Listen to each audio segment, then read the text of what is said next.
Now, you can't push your family off a cliff, into the path of a moving roller coaster, or in front of an angry head-butting giraffe in real life. But there is a game you can.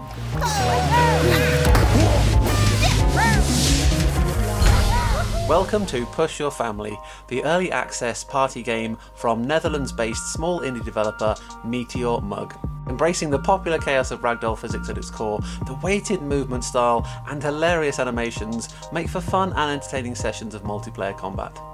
It's hard to not get swept along by the quirky and uplifting soundtrack, and from theme parks to zoos and quarantine houses, you'll soon discover a host of hidden traps and triggers throughout each colourful level, designed to disrupt your opponents and send everybody flying in every direction. While you'll notice the parallels between this multiplayer and other ragdoll favourites such as Human Fall Flat and Gang Beasts, the key difference with this grab and fight game is no actual grabbing. The devs made a deliberate choice here to avoid any sort of grapple mechanic, instead only allowing pushes and kicks. This focus on solely push-based attacks does really complement the multi-tiered level design well, and with a charge-up kick ability that can only be used on a stunned opponent, a quick one-hit victory may not come as easy as you think. Well, unless your opponent walks themselves off the level. Moving on. One particular mode that caught my attention when playing the Push Your Family early access release was the quarantine mode. Now, whilst anything associated with the lockdown style may bring back bad memories of 2020, this is far from it. And actually, we had the most fun playing these levels. In this mode, all the opponents start the round infected by a green gas, and if they attempt to escape, they instantly get blasted back by an automated turret.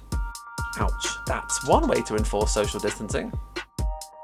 The only way to avoid that turret and access the exit is to use the sanitised gateway on the other side of the level, but bear in mind, as soon as you get disinfected, you will become a target for every other player on the level, and if they manage to hit you, you will get reinfected. So it becomes a chaotic run to the finish, trying to dodge the other opponents and make it to the exit. It's a lot of fun. We found these levels really innovative and a nice change of pace from the regular combat mode that opened up more sneakiness, player strategy, and downright sabotage at times. Whilst only a couple of level variants do exist at the moment, the potential to expand this mode for full release is really exciting, and I think it will be a key part of the game's success going forward.